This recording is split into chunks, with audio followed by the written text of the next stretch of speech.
You're watching Fun Convention TV at the 57th Annual Fun Convention in Orlando.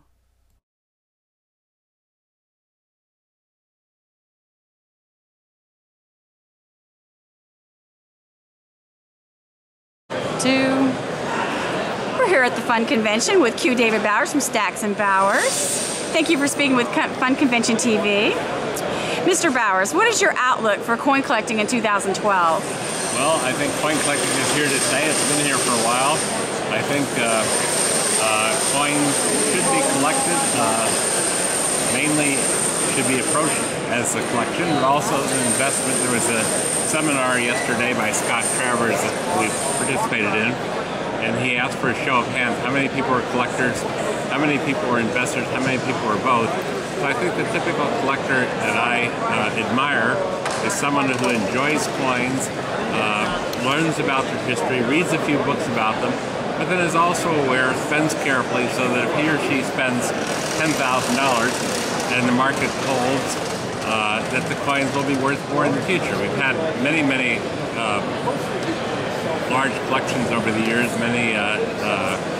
just hundreds and hundreds of them. I'm not aware of anybody, any collector at all, who has ever collected for carefully and held the coins for, say, 10 years or more, who hasn't made a profit. That's a very remarkable statement, because if you told someone, if I were in the real estate business, I never knew of a real estate investor who didn't make money, or a stock person, I wouldn't be able to say that. So that's one of the secrets of numismatics. It really is a secret that you can have a good time and also have the potential of making a profit. You can have your cake and eat it. Hey, and are there any new books on the horizon?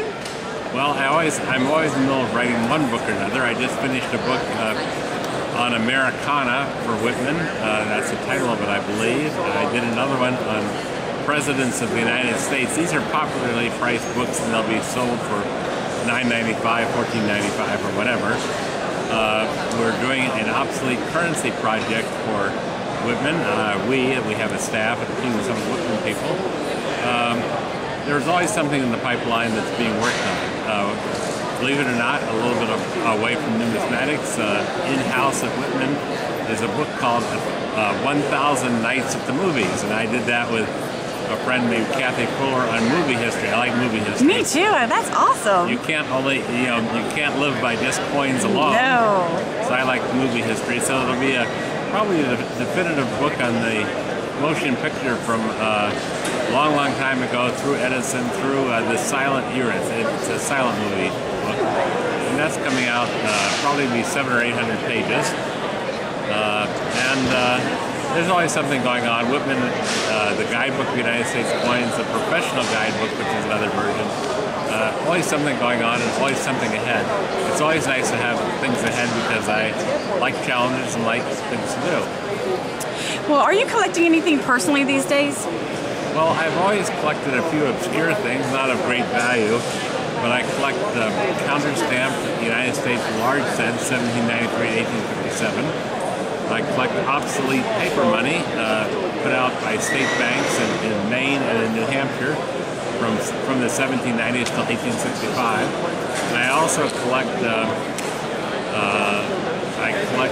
national banknotes of New Hampshire, 1863 to 1935. And through the marvels of scanning, when I get a note, I take it and scan it, high resolution. I put the note or the coin in the bank, and then I can enjoy the picture of it larger than life on my computer. So that, whereas it used to be years ago, you had to go to the bank and visit your coins, your paper money, and you wouldn't see them. But now I don't have to do that anymore. I can see it on the screen. Ah, you gotta love technology. Yes. And what is your most memorable purchase? Well, in obsolete paper money, I made several memorable purchases.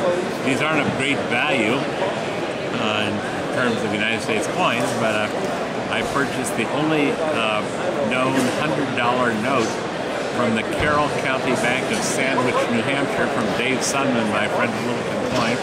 Only one known, and I paid the princely sum of $600 for it. More recently, I purchased from Tom Denley at several $1,000s a piece.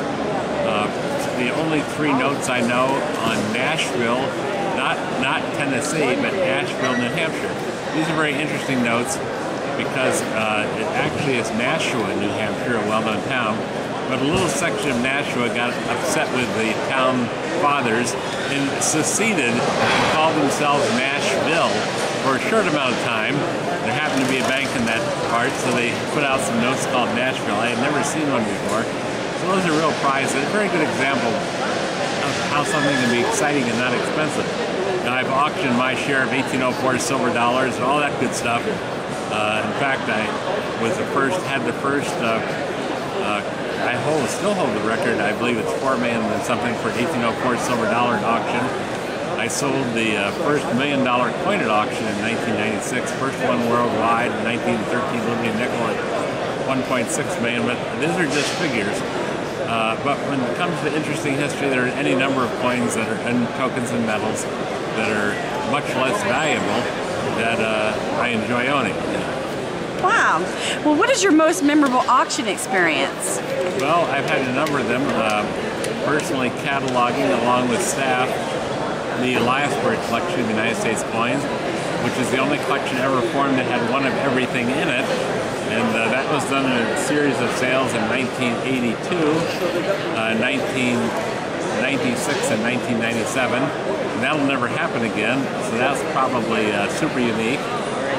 Did the Garrett collection for Johns Hopkins University, which was started in the 1870s, built up large in the 1880s, and that had been off the market for generations, and Johns Hopkins had me and the staff sell that. Then we had Harry Bass Jr., his collection, in a number of sales, working with the Bass Foundation and the Bass family.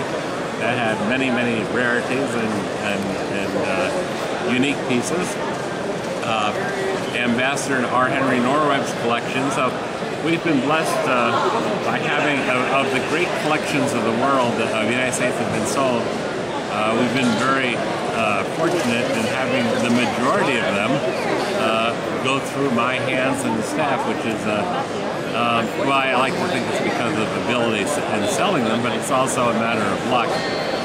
The Eliasburg collection had been off the market for years, and the Garrett for generations, but when it did come up, we were awarded it, and those are very precious memories. You have a special collection of Carson City coins that's coming up for auction soon, correct? Right, that is the Battle-Worn collection, so-called because the name of the state of Nevada is Battle-Worn. I have to check in my Nevada history to see what all the battles were, but it's the only, well, the Eliasburg collection had one of every Carson City coin in it.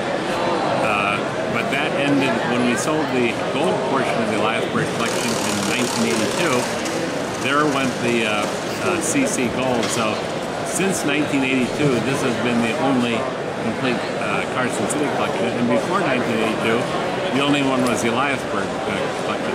The key piece is the 1873 CC dime without arrows, of which there's only one.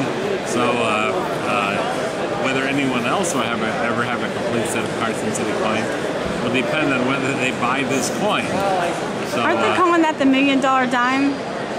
Well, it will sell for what it'll sell for, but if somebody spends $1 million for it or $2 million, whatever they spend for it, if the person who has it doesn't want to sell it, they're not going to. Nobody else is going to have a complete collection. Well, I want to thank you for taking your time out of your busy day to talk to Fun Convention TV. You've been a very nice man. Are you all finished with me? I'm all finished with you. Oh, okay.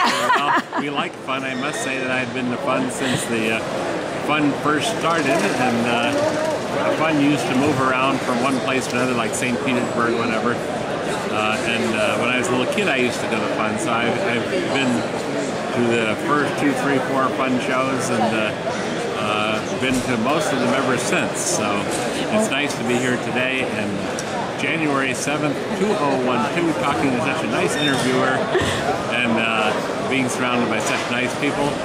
Good luck to everybody watching this. Thank you so much. Have a great day, a great show. Fun Facts Fast. You've been watching Fun Convention TV. Visit Fun Forums for fun show updates, videos, articles, photos, and more. Fun Forums, it just makes sense. This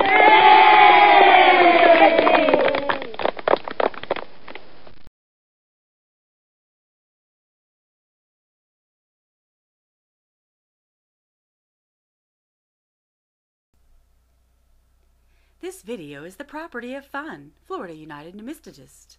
Any clip or reposting without consent is strictly prohibited.